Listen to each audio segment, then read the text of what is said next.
On the night Brittany Harper called her mother-in-law a beggar, the rain had already been falling for 3 straight hours.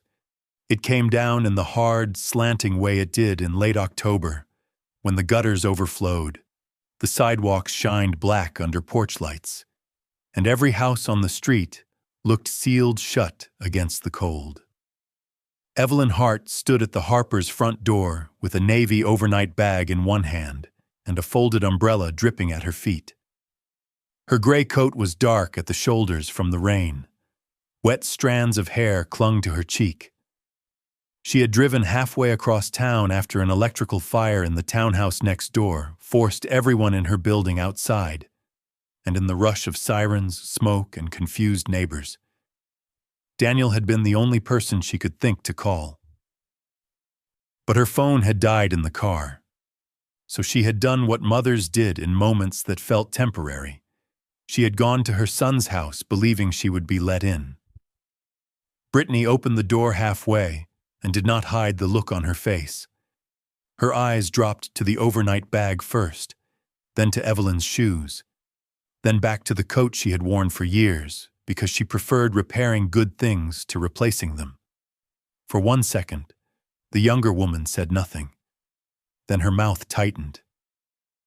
"No," Brittany said, before Evelyn had even spoken. Evelyn blinked rain from her eyelashes. The building had an electrical fire. Everyone's safe, but they evacuated us for the night. Daniel didn't answer. And my phone. "No," Brittany said again, louder this time. "Absolutely not." From somewhere deeper in the house came the sound of a television and the low hum of the dishwasher.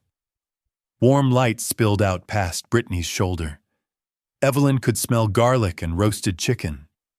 It was the ordinary smell of family dinner, and for one strange moment, that hurt more than the rain. "I only need a place until morning," Evelyn said, "or even an hour until I can—" That was when Brittany's voice changed. It sharpened, rose, turned ugly with something older than irritation. "Get out, you beggar," she snapped. "We don't run a shelter." The words struck the air so hard that even the rain seemed to pause around them. Somewhere behind Brittany, footsteps stopped. Daniel had heard. Evelyn saw him then, just over Brittany's shoulder in the hallway, one hand still braced against the wall, as if he had been walking toward the door and then forgotten how. He was 35 years old, taller than his father had been, broader through the chest. His tie loosened after work. He looked less shocked by the words than by the fact that they had finally been spoken aloud. His mother waited for him to do something. Anything. She did not expect a speech, not even anger. Just one decent human sentence. "Brittany, stop. Mom, come in. This isn't right." But Daniel stood still, and in that quiet, Evelyn understood something she had spent years trying not to understand. Humiliation was never only about the person who delivered it. It was also about the person who let it remain unanswered. Evelyn straightened slowly. Her fingers tightened around the strap of the overnight bag. She looked at her son long enough for him to know she had seen him there. Then she bent, picked up her umbrella, and said in the calmest voice Brittany had ever heard from her, "You won't need to worry. I won't ask again." She turned before either of them could answer. By the time Daniel stepped onto the porch, she was already at the curb, walking back into the rain with the same measured pace she had once used crossing hospital parking lots after bad news, church aisles after funerals, and school hallways when she had known her son was watching to see whether she would fall apart. She never had. Not where he could see. That night, she did not fall apart either. But something did break. And by morning, Daniel Harper would learn that the woman his wife had called a beggar was earning more in a month than he brought home in a year. What he would not understand until much later was why she had never told him. Evelyn Hart had spent most of her life learning the difference between money and safety. To people who had always had both, the two things often appeared married. But Evelyn had known too many years when they barely recognized each other. At 62, she lived in a modest brick townhouse on the east side of Cedar Grove, a place with thin crown molding, a narrow kitchen, and a small back patio lined with clay pots she repainted every spring instead of replacing. Her car was 8 years old and clean. Her shoes were sensible. Her jewelry had not changed much in 20 years. She carried a leather handbag she had repaired twice and would likely carry until the straps gave out entirely. Anyone glancing at her in the grocery store would have guessed she was comfortable enough. Perhaps widowed, perhaps careful, perhaps one of those older women who lived on a pension and knew how to stretch every dollar without ever calling attention to the fact. That guess would have been wrong. Between the licensing income from a warehouse management software system she had helped build and the rental income from 3 commercial properties she owned through a quiet little holding company, Evelyn's monthly income averaged just over $80,000. Some months it was a little higher, some a little lower. It had been that way for years. Only 2 people outside her accountant's office knew the exact number. Marcus Bell, her attorney, was one of them. The other had been her late husband, Roland, before heart failure took him 17 years earlier and left Evelyn with a son in college, a stack of old invoices, and the kind of silence that settled over a house after a life built on noise.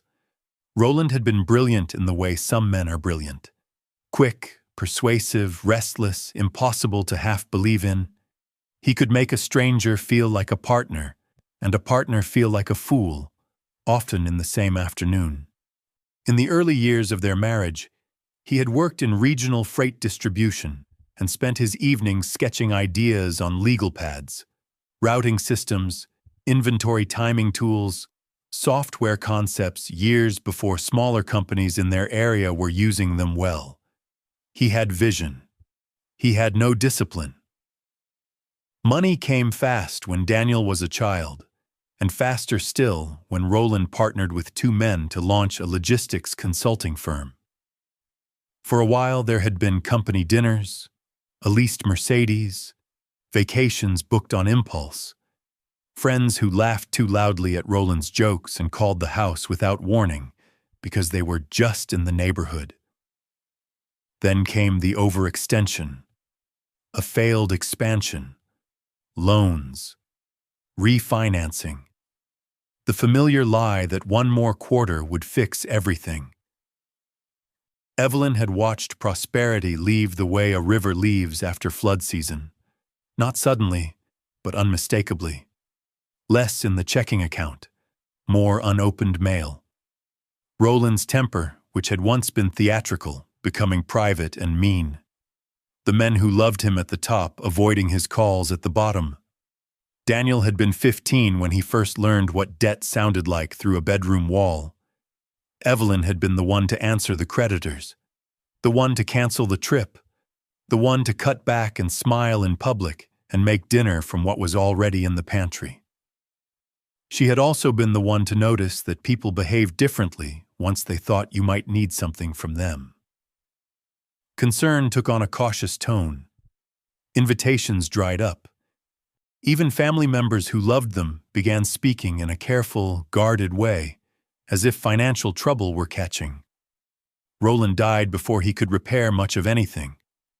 By then, Daniel was in college, working part-time and pretending not to notice how carefully his mother folded and refolded the same grocery list before entering the store. What Daniel never fully understood was that his father had left something useful behind, besides debt and regret. In the mess of Roland's papers were notebooks filled with routing logic, warehouse flow models, and a rough framework for a system designed to reduce idle trucking time in mid-sized distribution centers. Most of it had been half-finished, overambitious, and difficult to translate for anyone who had not listened to him talk through it across a kitchen table for years. But Evelyn had listened. More than that, she had understood. She was the one who had kept the books when Roland forgot. The one who had sat through client lunches and learned where the inefficiencies were because she actually heard what people complained about. The one who knew which parts of Roland's thinking were vanity and which were useful. After his death, while the world expected her to shrink, she did something few people saw coming. She took the practical parts of Roland's unfinished work, partnered with a careful software engineer named Neil Patterson, and built a leaner, workable warehouse management tool for regional operators who could not afford the huge enterprise systems bigger firms were selling. It was not glamorous. It worked. The first licensing deal paid off more debt than she had thought possible. The second gave her breathing room. Over time, the recurring royalties became steady, then strong, then transformative. Neil eventually sold his share and retired. Evelyn did not. She took the income and, because she no longer trusted flashy growth, used it to buy practical assets. A small strip center with 2 long-term tenants, a warehouse unit, and later a medical office building no one wanted until she updated the leases and held it for the long run. By 55, she was wealthy in the quietest possible way.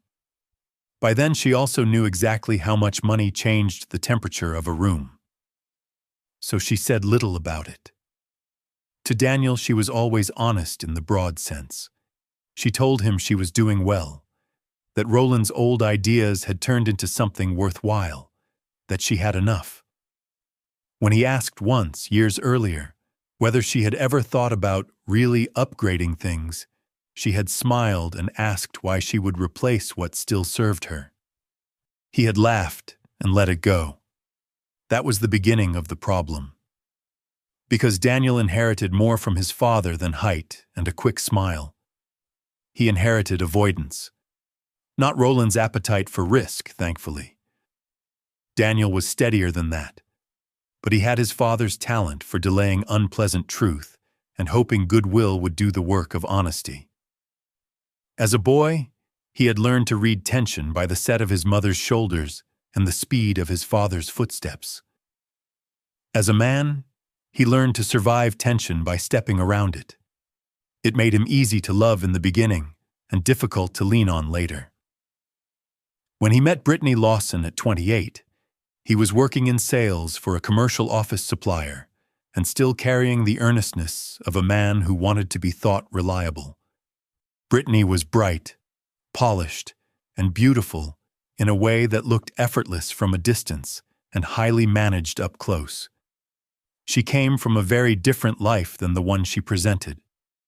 Her father had drifted in and out of jobs and marriages. Her mother had raised her in rentals where the heat sometimes failed in winter, and where every small improvement, a new pair of shoes, a working dryer, a better zip code, had felt like proof that life might still be negotiable. Brittany had made herself over with discipline. She learned which wines to mispronounce less obviously than other people, which stores made people look richer than they were, which neighborhoods opened doors and which merely protected them. By the time Daniel met her, she was working in event marketing and had turned self-invention into an art form. At first, Evelyn liked her. That was the truth, and Evelyn would not revise it later just because loving someone's beginning did not guarantee loving what they became.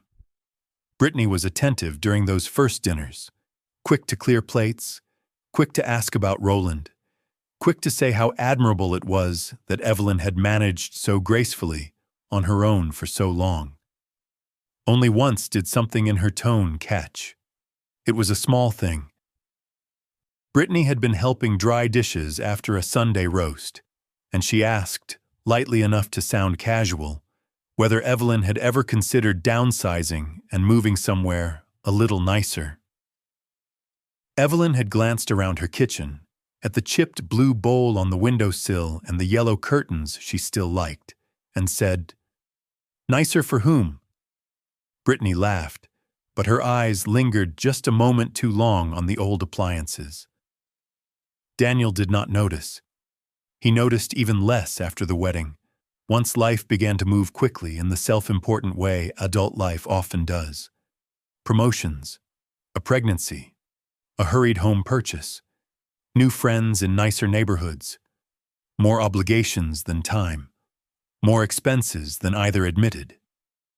Daniel and Brittany bought a house in Ashbridge Estates when Chloe was 3 because Brittany had fallen in love with the school district, the tree-lined streets, and the idea of arriving somewhere visible at last. The mortgage was larger than Daniel liked, but Brittany had a way of speaking about things as though they had already become reasonable simply because she wanted them badly enough. "We're not buying just a house," she had said, standing in the unfurnished living room while the real estate agent smiled politely from the doorway. "We're buying stability. We're buying Chloe's future. We're buying the kind of life where she doesn't have to feel behind." Daniel had looked at the hardwood floors, the formal dining room they did not need, the kitchen island bigger than any kitchen table his mother had ever owned, and felt the old familiar pressure to keep the peace by agreeing. So he agreed. Evelyn never criticized the choice. She came over the week they got the keys wearing jeans and gardening gloves and spent 6 hours helping pull dead shrubs from the front beds because the previous owner had neglected them. She brought sandwiches. She watched Chloe nap on a blanket in the empty den. She gave Daniel a check for $5,000 as a housewarming gift and told him to use it for something unglamorous, like repairs or an emergency fund. Brittany smiled when she opened the card. Later that night, after Evelyn had gone, she looked at the amount again and said, "$5,000?" Daniel had looked up from the moving boxes. "That's generous." "It is," Brittany said too quickly. "Of course it is. I'm just surprised." "By what?" She hesitated, then shrugged. "Nothing. I just thought, never mind." Daniel asked anyway. Brittany sat on the edge of the box labeled kitchen and looked around the huge, empty room like an actress considering the right angle to deliver a line. "Most parents who can help with a house do more than this, Daniel. That's all." He remembered the years after Roland died, when his mother had clipped coupons at the table and told him not to worry. He remembered dorm checks arriving on time, tuition always covered, textbooks handled without drama. He remembered never hearing the word sacrifice because Evelyn disliked the way some parents turned it into a debt their children could never repay. He also knew, vaguely, that she had done better for herself since then. But how much better? He had never asked directly. She had never volunteered. And because discomfort had always made him vague, he heard Brittany's remark, disliked it, and let it pass without testing its fairness. That became another beginning. The months that followed were full of small humiliations no one named in time. Evelyn brought casseroles in glass dishes, and Brittany quietly transferred them to her own servingware before guests arrived, as if homemade food suggested the wrong kind of life. Evelyn offered to babysit Chloe twice a week after preschool, so they could save on childcare. Brittany accepted, but later complained to a friend on the phone that it was helpful, obviously, but very old-fashioned. At Christmas, Evelyn gave Chloe a quilt she had sewn from soft cotton in pale pink and green. Chloe loved it so much she slept with it every night for 6 months. Brittany thanked Evelyn warmly, and then, later, told Daniel in a tired voice that maybe next year his mother could just do one really nice thing instead of a bunch of practical things that make the house feel temporary. Daniel knew exactly what Brittany meant and hated himself for understanding it. He also hated that some part of him, the weak and unexamined part, was embarrassed by the same things. His mother's careful clothes, her old car in a neighborhood where driveways gleamed with newer money, The way she never ordered the cocktail everyone else was ordering. The way she could make restraint look like confidence, which only seemed to irritate Brittany more. Evelyn noticed the shift before Daniel did. That was her way.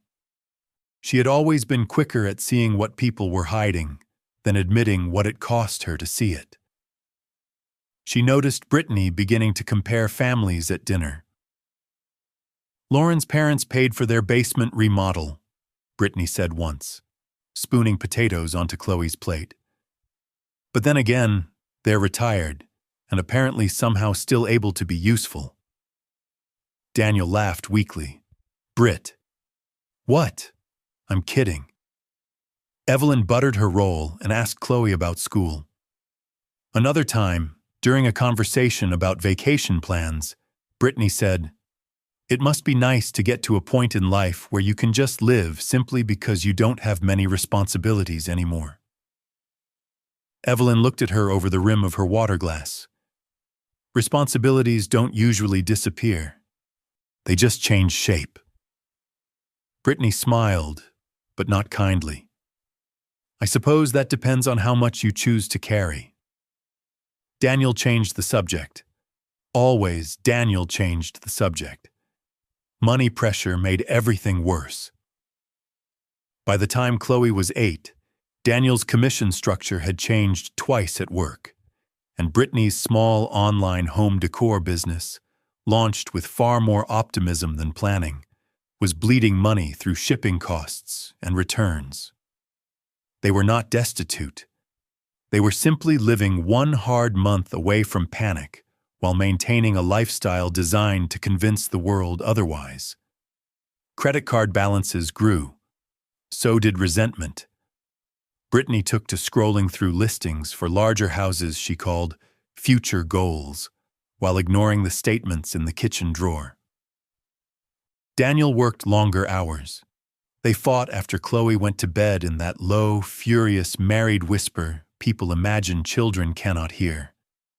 Evelyn was the one who filled the practical gaps.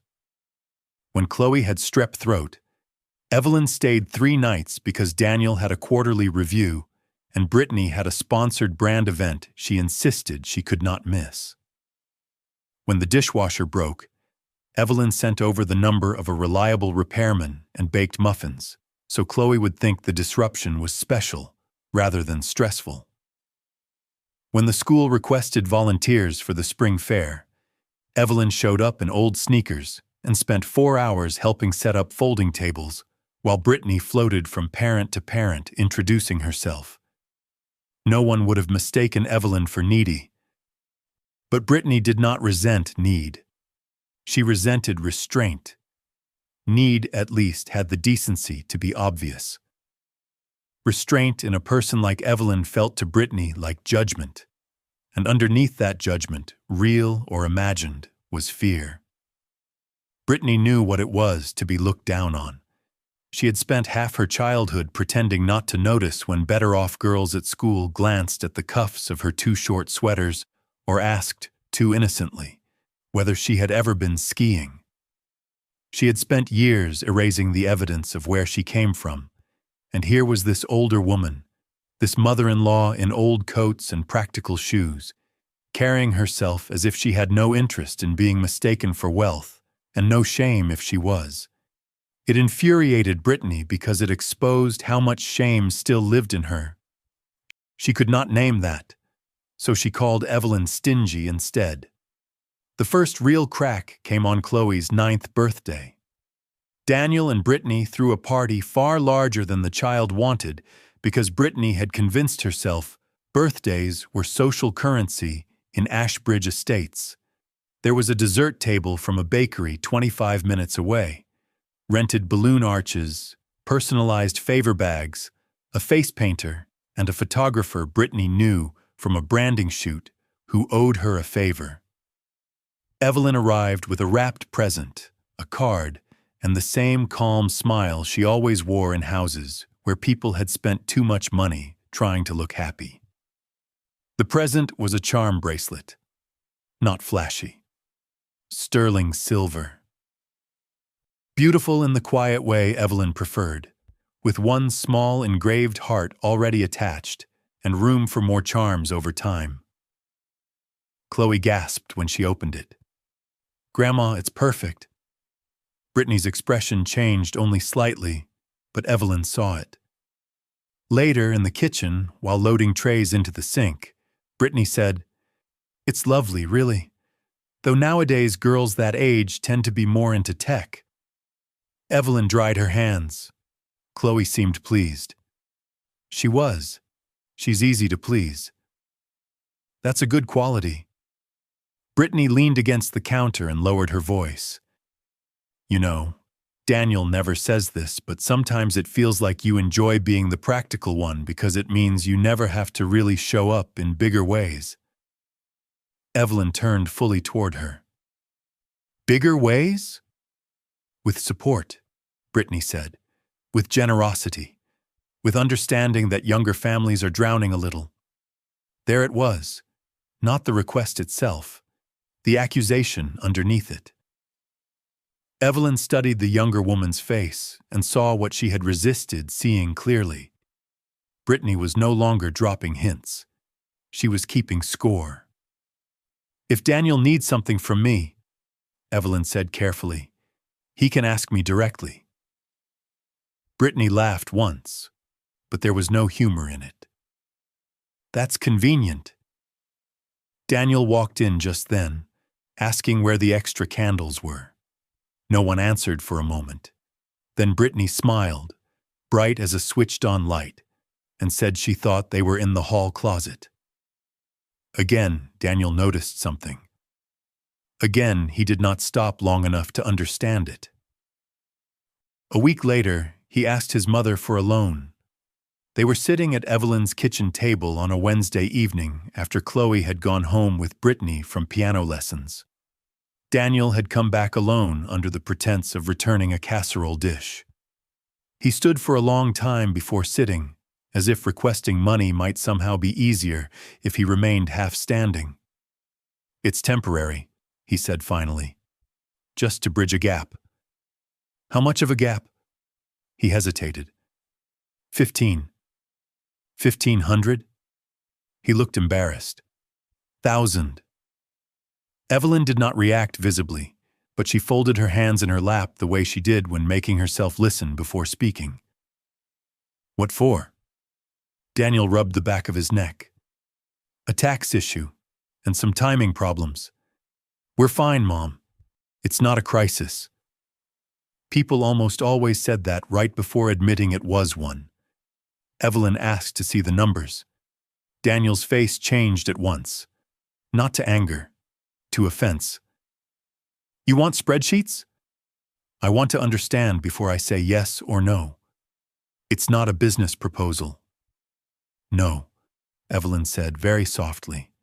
"It's my son asking for money while telling me not to treat it seriously." Daniel stood up and began pacing, something he only did when feeling cornered. "Forget it. I shouldn't have asked." "You should have asked earlier," Evelyn said, "before things got tight enough that 15,000 sounded temporary." He stopped. "You have no idea what things cost now." Evelyn almost smiled at that. Not because it was funny, because nothing made middle-aged children sound younger than assuming their parents had somehow stopped living in the world. "I know exactly what things cost," she said. "What I don't know is why you think rescue is better than honesty." Daniel exhaled sharply. "So that's a no." "It's a no without a plan. It's a yes to sitting down with me or with someone better than me and figuring out what's actually happening." He stared at her. "Do you have any idea how that sounds?" "Yes," Evelyn said. "Like someone who loves you enough not to help you lie to yourself." He left 5 minutes later, wounded in the way pride often confuses with injury. Brittany called the next morning. Evelyn let it go to voicemail. Then she listened to it, standing by the sink with her coffee. The message lasted 38 seconds. It contained no yelling, only a cool, clipped voice saying, "Daniel told me about last night. I just want to say I hope if Chloe ever comes to you for help one day, you remember this moment and ask yourself whether making her feel small is really your preferred version of wisdom." Evelyn deleted the message and went on with her day. That was when she first considered telling Daniel the whole truth. Not the legal structure, not every account, not the exact figures, perhaps, but enough. Enough that he would stop assuming her modest life reflected limitation rather than choice. Enough that Brittany would understand silence was not scarcity. Enough that the air around them might clear before contempt hardened into something irreversible. She called Marcus Bell and asked him to have lunch. Marcus had been handling Evelyn's legal affairs for nearly 15 years. He was in his late 60s, neat, dryly funny, and careful with both paper and language. They met at a quiet restaurant near his office where he always ordered soup and somehow made it look decisive. After she explained the situation, he stirred his iced tea and said, "You know my advice." "I know," Evelyn said. "You should tell him." "I should have told him years ago." "Probably." She looked out the window at traffic inching past. "I didn't want money becoming the center of the relationship." Marcus nodded. "And now? Now I'm beginning to think silence already has." He waited. Evelyn sighed. "I kept telling myself I would explain when he was settled, when he had his own footing, when it wouldn't distort anything. But there's always another reason to wait." Marcus set his spoon down. Secrets do not stay neutral just because the motive behind them was loving. That sentence stayed with her. She intended to act on it. Then life, with its usual talent for bad timing, moved first. 2 weeks before the storm, Brittany hosted a neighborhood wine night at the house and invited 6 women she was trying to know better. It was one of those gatherings that pretended to be casual while requiring a level of planning more exhausting than honesty. Matching cheese knives, candles that smelled expensive, a playlist carefully varied to sound accidental. Evelyn had dropped by earlier that afternoon to bring Chloe back from a dentist appointment and was just leaving when the first guest arrived. Brittany walked her to the door with a smile that lasted until the guest could no longer hear. Then, in a voice that was soft enough to wound rather than offend, she said, "Next time, maybe don't come by in that coat right before people arrive. It sends the wrong signal." Evelyn turned slowly. "What signal is that?" Brittany crossed her arms. "You know exactly what I mean." "No," Evelyn said.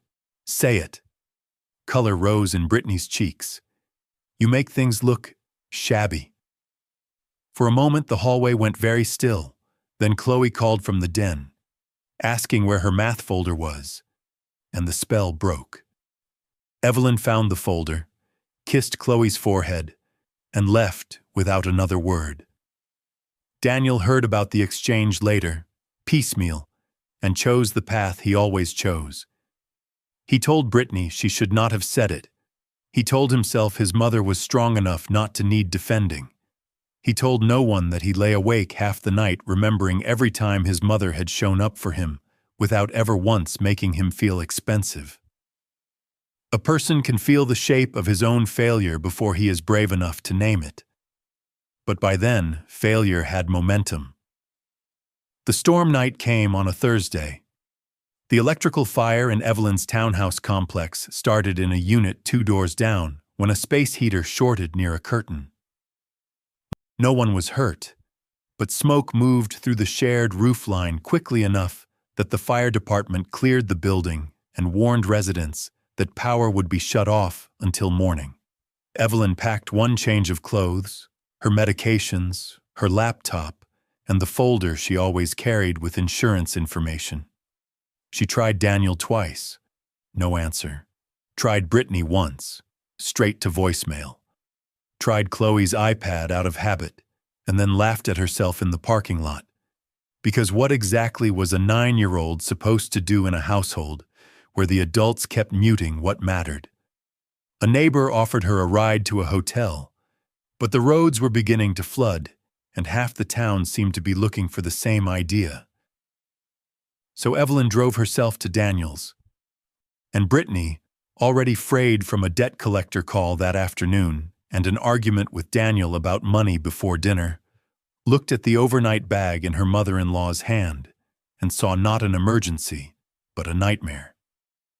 Later, long after she regretted it, Brittany would say she had not meant the exact words. That fear spoke. That shame spoke. That months of pressure and old-class panic and the sight of Evelyn's old coat in her expensive doorway had produced something feral and humiliating and immediate. All of that was probably true. It did not make the words less hers. What Daniel remembered from that night, for years afterward, was not just the sentence. It was the way his mother's face changed when she realized he had heard it and still not stopped it. She did not look enraged. That would have been easier to live with. She looked finished. When Daniel tried calling her after she left, she did not answer. He sent 6 texts in 30 minutes, then 3 more before midnight. "Mom, please answer. I'm sorry. Let me explain." Brittany was upset. She didn't mean, "Mom?" At 6:12 the next morning, Evelyn sent one message. "I am safe. Do not come by today. I need some time." That was all. She stayed at the Whitmore Hotel downtown in a clean room with beige curtains and a bed too soft for her liking. She ordered tea. She took a long shower. She sat by the window while rain tapped the glass and watched traffic restart itself across the city. Then she called Marcus. When he answered, she said, "I'm ready to update everything." There was no drama in the meeting that followed 3 days later. That was more unsettling than if there had been. Evelyn sat in Marcus's office and revised her estate plan, her trust structure, and the health directives that had not changed in years. She made no vindictive gestures. She did not cut Daniel out. She did not punish with theatrics. What she did instead was far more deliberate. She funded an irrevocable educational trust for Chloe, large enough to cover school, college, and a meaningful start in adult life if Chloe turned out steady enough to manage it. She directed a significant portion of her estate to a scholarship fund for women over 50 retraining for technical work, because she knew what it meant to begin again at an age when the world preferred to assume you were done. She left Daniel a substantial inheritance, but not as a lump sum. It would be distributed through a managed trust with annual disbursements and financial oversight, unless, by the time of her death, he had demonstrated a pattern of responsible stability for several consecutive years. Marcus did not question the structure. He only asked whether she wanted to leave a letter. "Yes," Evelyn said. "Now or later?" "Later. I don't know what I think clearly enough yet." She paused, then added, "Make sure there is nothing Brittany can touch directly." Marcus looked up. Understood. When she left his office, she felt neither triumphant nor relieved, only tired. Tired in the deep, elegant way people become tired after finally acting on something they have resisted for too long. At home, after the electricity was restored and the building declared safe, she resumed her routines with almost unsettling consistency. She watered the plants, returned emails, met with a tenant about a lease renewal, sent Chloe a new mystery novel in the mail with a note inside that simply said, "Thinking of you." What she did not do was go back to Daniel's house. She did not resume piano pickup on Thursdays or school drop-off when Brittany had early meetings. She did not answer Daniel's calls immediately. When she did speak to him 10 days later, it was because Chloe had begged to hear her grandmother's voice and Daniel had called from the child's room.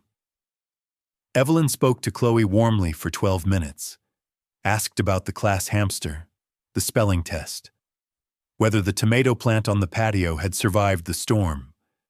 Then Daniel came back on the line. "Mom, I don't want to discuss it tonight." Silence. Then smaller. "Okay." The distance changed the household more than anyone admitted. Without Evelyn's practical help, Daniel and Brittany had to pay for after-school care twice a week, and a sitter on the evenings Brittany claimed she needed for work. Chloe noticed the change first. "Did Grandma do something wrong?" she asked one night at dinner. The question landed like a dropped plate. Brittany said too quickly, "No, sweetheart." "Then why doesn't she come over?" Daniel looked at his daughter's face and felt shame spread through him, so hot it almost resembled anger. Not at Chloe, at himself, at Brittany, at the months, maybe years, of weak silence that had led them here. "She's upset," he said finally. "Because of us?" No one answered. The first public sign of Evelyn's real life arrived 3 weeks later in the least intimate way possible, through a local business journal. Daniel was in the office break room pouring burnt coffee when his colleague Raj walked in, holding a printout, and said, "Hey, weird question. Is this your mom?"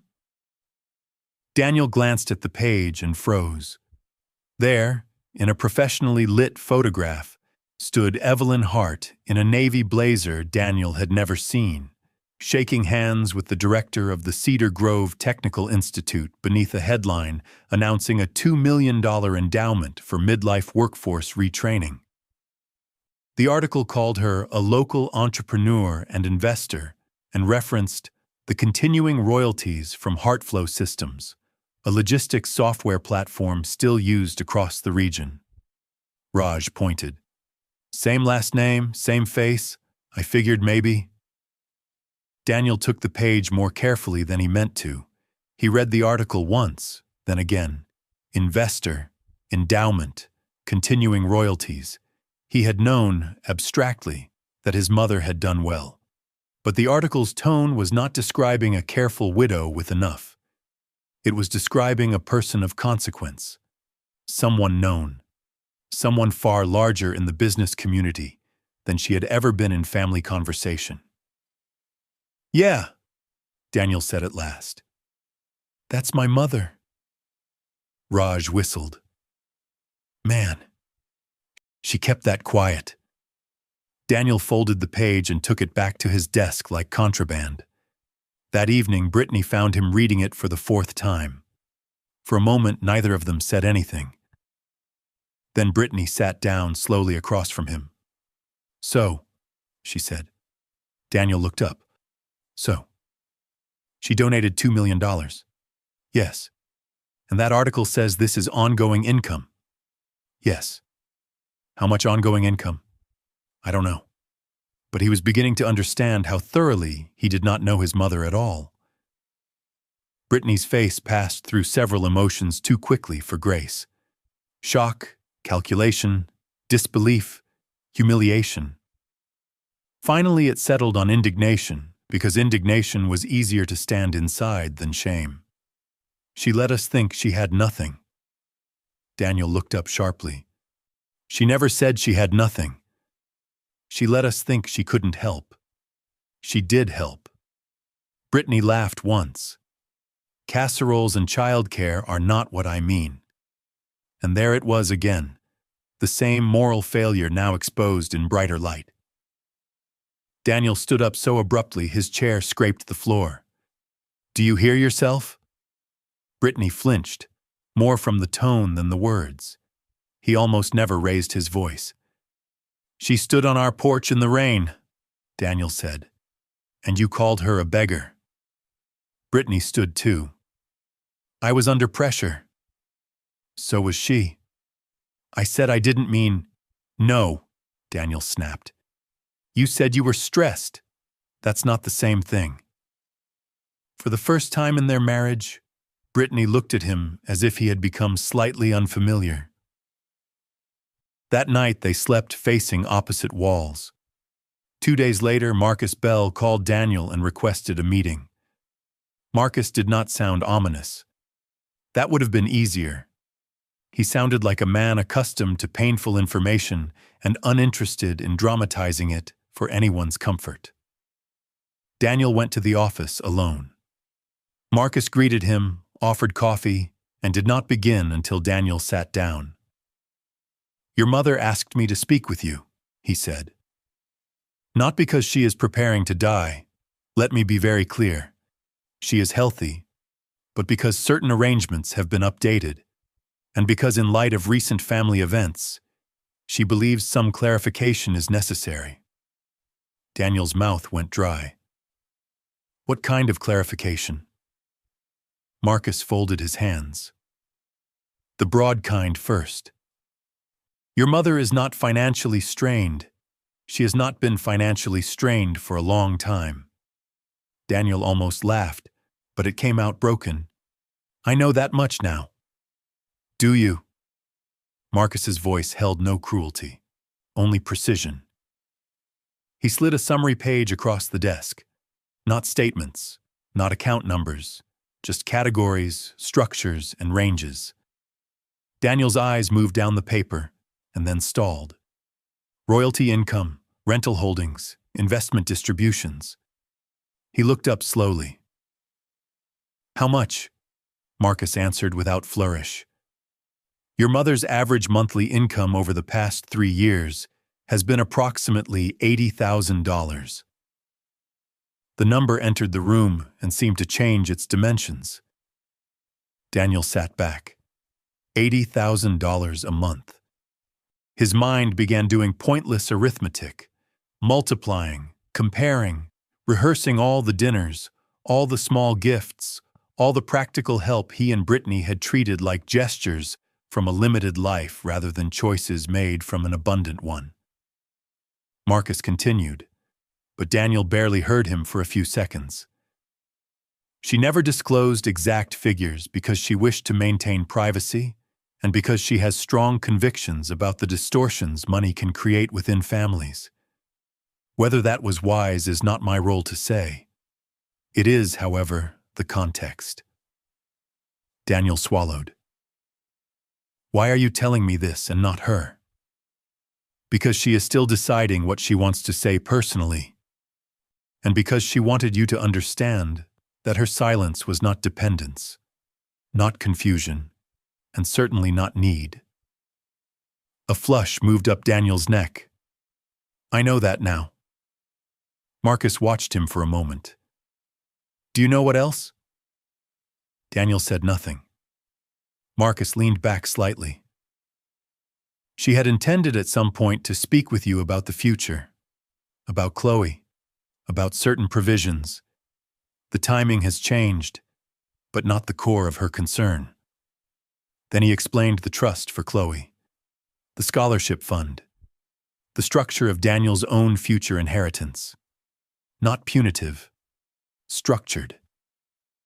Daniel listened with a mix of gratitude and humiliation so tangled he could not separate them. When Marcus finished, Daniel stared at the edge of the desk and said very quietly, "Did she do this because of what happened?" Marcus was silent long enough to force honesty into the answer. "She did this because of what happened," he said, "and because of what happened long before that." On the drive home, Daniel pulled into a church parking lot and sat with both hands on the steering wheel while late afternoon light moved across the dashboard. He thought about his father, about boom years and collapse years, about the careful way his mother had lived afterward. He thought about the check for $5,000 that Brittany had called surprising, as if generosity only counted when it felt expensive to the recipient. He thought about the kitchen table loan conversation and the way he had heard judgment instead of fear. He thought most of all about the porch. His mother had not looked poor that night. She had looked abandoned. That evening, when Brittany asked how the meeting went, Daniel told her everything. Not every legal detail. Enough. When he repeated the amount, $80,000 a month, Brittany actually sat down. "That can't be right," she whispered. "It is." "But then why?" "Because she didn't want money to be the point." Brittany stared at him. "That's insane." "No," Daniel said. "What's insane is that we made it the point anyway." She bristled at the "we," but some part of her knew she had earned it. For a while they said nothing. Then Brittany spoke in the brittle, defensive tone Daniel had once mistaken for strength. "So what now? She just sits on all that while we drown." Daniel turned toward her slowly. "Do you hear what you're saying?" "Yes, actually," her voice cracked. "I do. And I know how it sounds. But I also know what it feels like to scrape for everything while someone watches and calls it character building." Daniel flinched, not because he agreed, because for the first time he heard the frightened child inside the woman he had married, and he recognized that fear had been steering more of their life than either of them had admitted. But fear did not excuse cruelty. He sat down across from her and said, not loudly, "My mother showed up soaked to the skin and you called her a beggar." Brittany's eyes filled at once, more from shame than grief. "I know." "No," he said. "I don't think you do, because if you did, you wouldn't still be talking about her money like it's the wound here." Brittany stood and walked to the sink and gripped its edge. When she finally spoke, her voice had lost all performance. "My mother used to keep a can of soup on the stove and add water when people came over, so no one would know there wasn't enough. She used to tell us not to answer the door if the landlord knocked after the first, because maybe he'd go away. I swore I would never live like that. Never let my daughter live like that." Daniel said nothing. Brittany laughed once through tears, ugly and stripped of polish. "And then your mother walks in with her old coat and her grocery store flowers and her perfect little calm, like she's above caring what anyone thinks. And all I can hear is every person who ever made me feel cheap." Daniel listened. He even understood. Then he said the only honest thing left. "That may explain you. It does not clear you." Brittany nodded, one short, defeated movement. For the first time in years, explanation did not rescue her. The following month forced reality into their house in ways money had only threatened before. Daniel's annual bonus came in lower than expected. A large tax bill they had postponed could no longer be postponed. The credit line Brittany had been using to prop up her business tightened. They argued over selling the house, then over not selling it, then over every object inside it that had once felt like proof of arrival and now felt like evidence. Chloe began chewing the inside of her cheek during homework. Daniel noticed, because Evelyn had once noticed the same habit in him at 13 and quietly started cutting apples after school so he would have something else to do with his mouth. Memory can arrive like tenderness or accusation, sometimes both. He asked Brittany to see a financial counselor.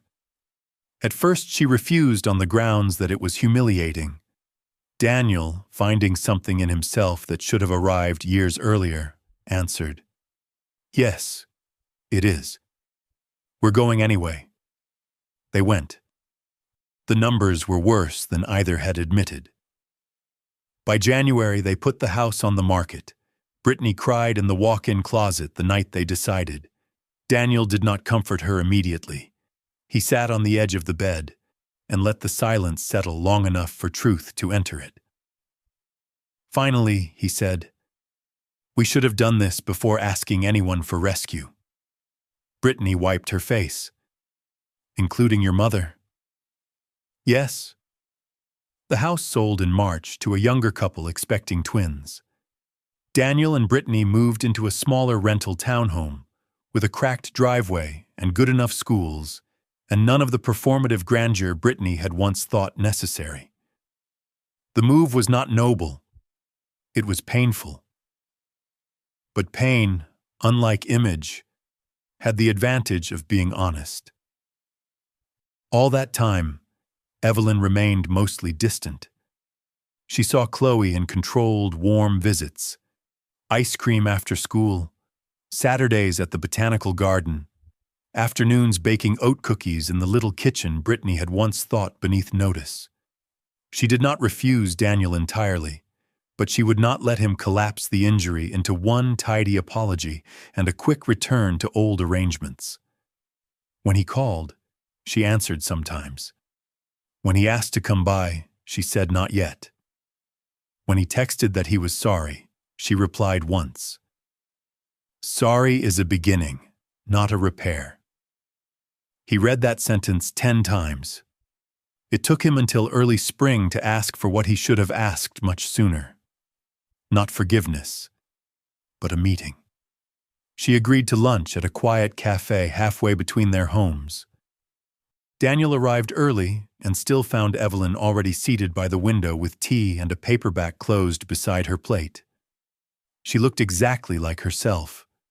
No visible grandeur, no symbolic performance of wealth.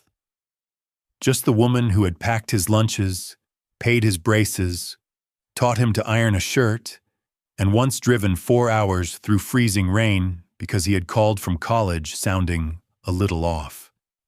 He stood there a second too long before sitting. Hi, Mom. Hello, Daniel. The waitress came. They ordered. Neither touched the menus afterward. Daniel had rehearsed speeches in the car, but rehearsed speeches are built for self-protection, not truth. In front of his mother, all of them fell apart. So he told the truth the unpolished way. I don't think I understood what happened that night until after, he said. Not really. I knew it was wrong. I knew I should have stopped it. But I kept telling myself it was shock, stress, temporary insanity, whatever would make it smaller.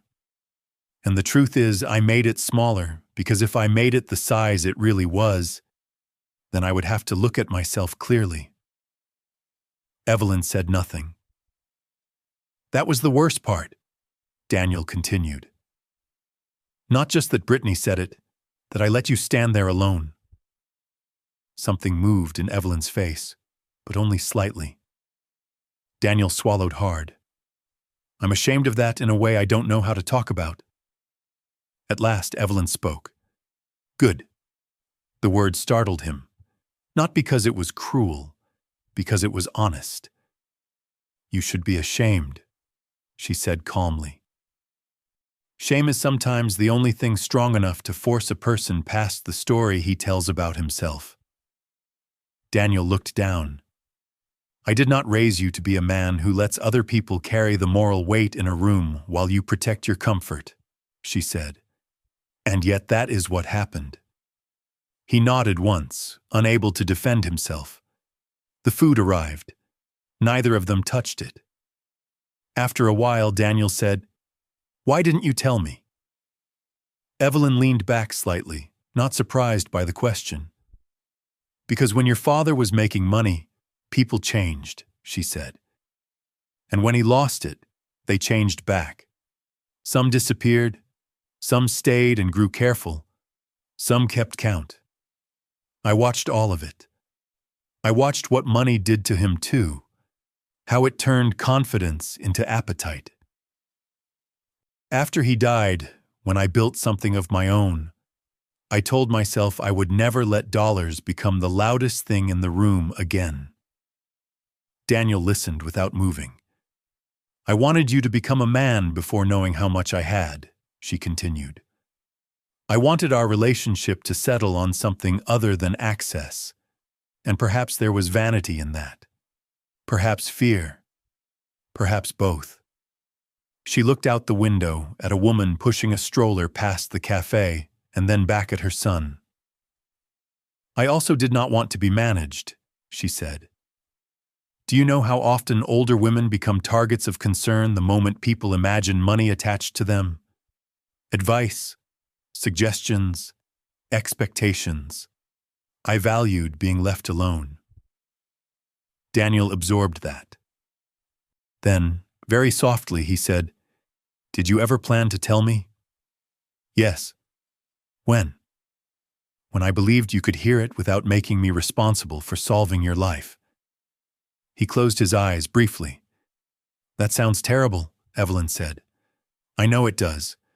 But love and trust are not the same thing. I loved you every day of your life." Trust shifted. Daniel looked at her then, fully, and whatever part of him still hoped to be spared, the true cost of the porch, vanished. His voice broke when he spoke. "I never wanted you to feel used." "I know," Evelyn said. "What you wanted was peace. That was always your temptation. Peace at the wrong price." He let out a breath that was almost a laugh, because it was exactly true. "I'm trying to change that," he said.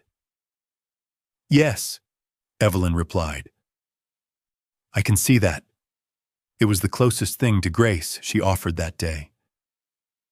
After a long silence, Daniel asked, "Is there any way back?" Evelyn considered the question carefully. "There is no way back," she said. "There may be a way forward. Those are not the same." He nodded. Then, after a pause, she added the sentence he would remember most later. "The money is not the heart of this, Daniel. The money only exposed what was already weak." He drove home with that sentence inside him like a bell. Brittany asked how lunch went. He told her the truth, not softened, not translated into something that would reduce his own accountability. He repeated what Evelyn had said about shame, peace, and trust. Brittany cried quietly and did not ask whether Evelyn had mentioned helping with the rental, the tax debt, or anything else practical. For once, she understood that asking would make everything smaller again. A week later, she asked Daniel whether his mother would see her. "I don't know," he said.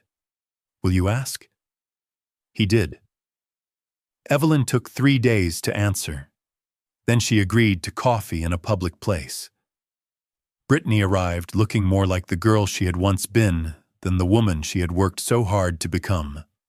Less makeup, simple sweater, no performative brightness. Evelyn noticed all of it and trusted none of it automatically, which was wise. They sat with untouched drinks between them.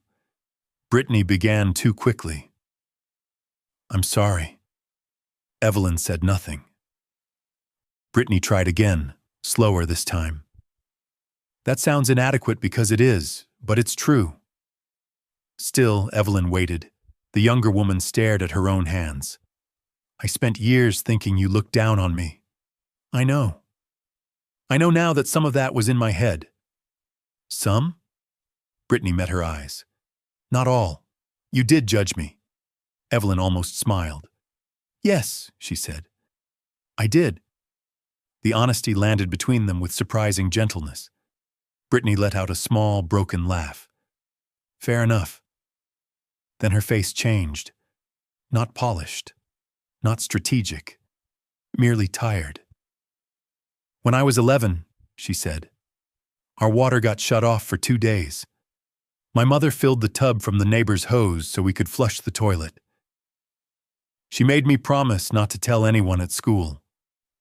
I was old enough to understand what humiliation was by then. Old enough to know people were polite to poor people in public and disgusted by them in private. I think I decided somewhere around then that I would rather be cruel than look desperate." Evelyn listened. "And you," Brittany said, voice trembling now. "You looked like everything I hated and everything I feared at once. Modest, calm, untouchable by embarrassment. I kept waiting for the proof that it was fake, or that you were punishing us by withholding. And when you showed up that night with a bag in your hand, I saw my whole childhood in 1 second, and I panicked. She covered her mouth briefly, then lowered her hand. That does not excuse what I said, she whispered. It just explains where the ugliness came from. Evelyn nodded once. Poverty didn't put those words in your mouth. No, Brittany said. Pride did. It was the first fully honest thing she had said. Evelyn rested her hands around the warm cup without drinking. I appreciate the truth, she said. But truth is not repair by itself. I know. I do not owe you immediate trust because you have named your wound. I know. Evelyn studied her for another long moment. Then I'll say this. I accept the apology. I do not yet trust the change. Brittany's eyes filled. That's fair. No, Evelyn said gently. Fair would have been you opening the door. Brittany bowed her head. There were no hugs when they left. No sudden reconciliation. Just a quiet, sober understanding that some apologies are real and still insufficient, and that maturity lies partly in accepting that insufficiency without protest. Summer brought a new shape to the family. Daniel worked steadily, and for the first time in his adult life, tracked money with the discipline his mother had begged him to develop years earlier. Brittany closed the online business that had cost more pride than profit. She took a salaried job coordinating events for a nonprofit arts center, work less glamorous than entrepreneurship, but more stable and less bound to image. They began marriage counseling, not because counseling repaired everything quickly, but because Daniel finally understood that untreated habits become inheritance. Chloe adjusted fastest. Children often do when adults stop confusing them with extensions of their own performance.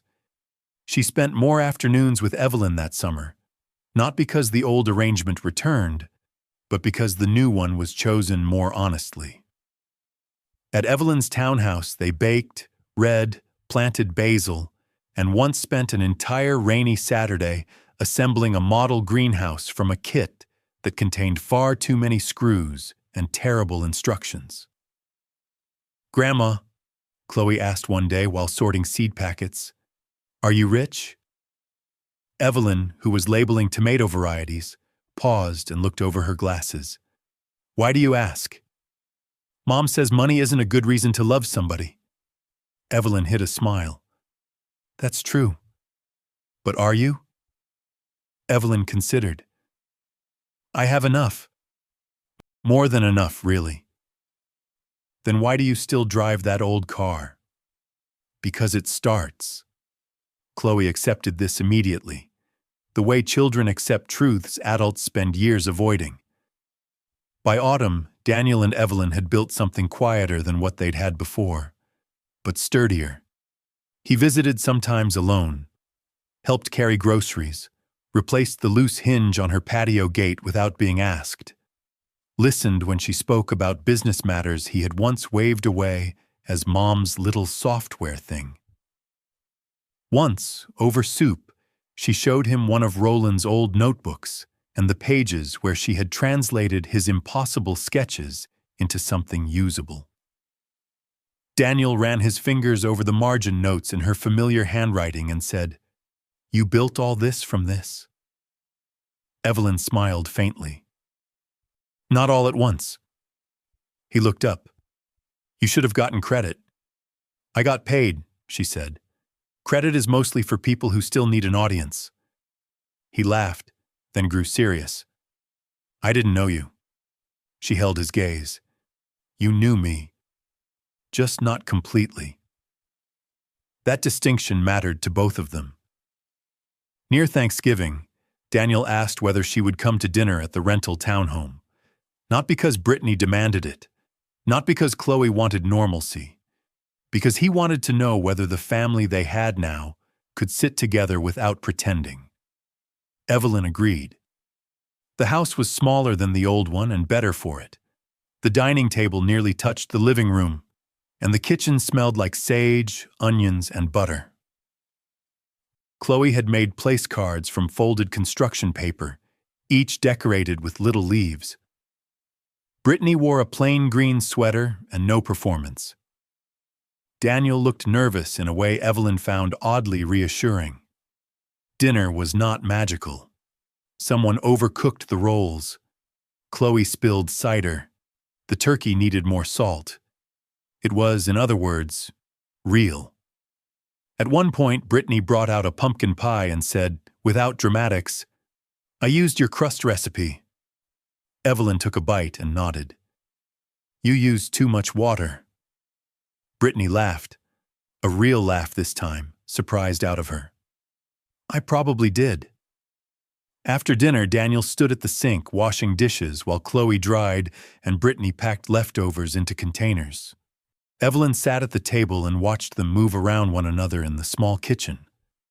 Not gracefully, not flawlessly, but without the old frantic need to appear above ordinary life. There was peace there, not the wrong kind built on avoidance, the earned kind, small and plain and imperfect. Later, when Chloe had gone to brush her teeth and Brittany was upstairs looking for a sweater, Daniel came back to the table and sat down. The house was briefly quiet. He looked at his mother and said, "I used to think providing meant making enough that no one ever felt afraid. But now I think maybe it means telling the truth before fear starts running the room." Evelyn regarded him for a moment. "That's a better definition." He smiled, but his eyes were damp. "I'm still sorry. I know. I probably always will be."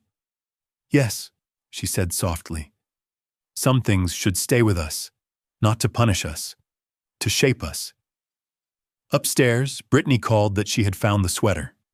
Chloe shouted something unintelligible back. Pipes knocked faintly in the wall, the ordinary sounds of a life still being lived. Daniel looked around the small dining room, at the paper place cards, the stacked plates, the second-hand sideboard. Brittany had refinished herself because buying new one had finally seemed foolish. And he said, almost to himself, "We're not who I thought we were." Evelyn leaned back in her chair. "Most families aren't," she said. "The lucky ones learn it before they lose everything." When she drove home that night in her old car, the roads were dry and the sky clear enough that the porch lights along the street looked almost festive. She parked in front of her townhouse, carried in the leftovers Brittany had insisted she take, and paused just inside the door. The house was still modest, still quiet, still hers. In the den, the folder Marcus had sent over that afternoon sat unopened on the side table, containing final language for the scholarship fund expansion she had approved last week. Her life remained large in ways her family would probably never fully understand, and that was all right. Wealth had given her options. It had not given her certainty, nor immunity from disappointment, nor the ability to spare her son the consequences of weakness. But it had given her one thing she valued deeply: the freedom not to confuse love with obligation. She turned on the lamp, set down the containers, and stood for a moment in the familiar glow. People like to imagine family betrayal as something loud, a slammed door, a public accusation, a dramatic severing. Sometimes it was, but often it was quieter, a hesitation, a silence at the wrong moment. A spouse left undefended on one side of a sentence, or a mother left standing in the rain on the other. Repair, when it came at all, was rarely dramatic either. It came in smaller ways, in sold houses and honest budgets, in apologies that asked for nothing. In a son who learned too late, but not so late that learning no longer mattered. In a daughter-in-law who finally understood that fear of humiliation can make a person cruel, and that naming the fear is only the first act of becoming less cruel. In a little girl with dirt under her nails from helping her grandmother plant basil, asking questions no adult had been brave enough to ask in time. Evelyn never regretted having money. What she regretted, if regret was the right word, was waiting so long to see that silence could distort a family almost as surely as greed. She had hidden her wealth to protect love from becoming transactional. Instead, in the absence of truth, other uglier stories had rushed in to fill the space. Stories about lack, obligation, judgment, entitlement. The money had not broken the family. It had only illuminated the fracture already there. Still, as she stood in her small living room, listening to the refrigerator hum and the distant sound of traffic through closed windows, she allowed herself one quiet hope. Not that things would return to what they had been. They should not. Some doors, once closed in that way, should never pretend they were never shut. But perhaps, over time, the family could become something truer than it had ever been when appearances were doing all the work. Less impressive, more honest, and in the long life of love, honesty was usually the richer inheritance. Across town, Daniel stacked the last clean plate in the cupboard, while Brittany checked on Chloe and then came back downstairs, barefoot and tired. She leaned against the kitchen doorway and watched him for a moment. "Did she seem okay?" she asked quietly. Daniel dried his hands. "She seemed like herself." Brittany nodded, absorbing the answer for what it was and what it was not. Then she crossed the room, opened the refrigerator, and began rearranging leftovers. No speeches. No demand for reassurance. No attempt to rush what could only be earned slowly. It was a small thing. But then the life people build after truth is usually made of small things. A smaller house. A simpler table. A budget on the counter. A grandmother's recipe written in slanted pen on an index card. A child asleep under a quilt sewn by careful hands. And the steady, humbling knowledge that dignity does not always wear the clothes people expect. Sometimes it stands in the rain with an overnight bag and discovers in one cold instant who in the family has learned the difference between need and worth. Evelyn had learned it years ago. At last, her son was learning too. In the end, maybe the greatest miracle was not money, not success, and not even the truth finally coming out. Maybe the miracle was that God did not let this family stay hidden inside pride forever. Sometimes the Lord does not send change through comfort. Sometimes He allows a hard moment, a closed door, a painful silence, or a broken image of the life we thought we wanted, so that something more honest can begin. And maybe that is how grace often works in everyday life. Not always through grand signs, but through quiet correction, through humble kitchens, smaller homes, honest conversations, and the strength to become softer, wiser, and truer than before.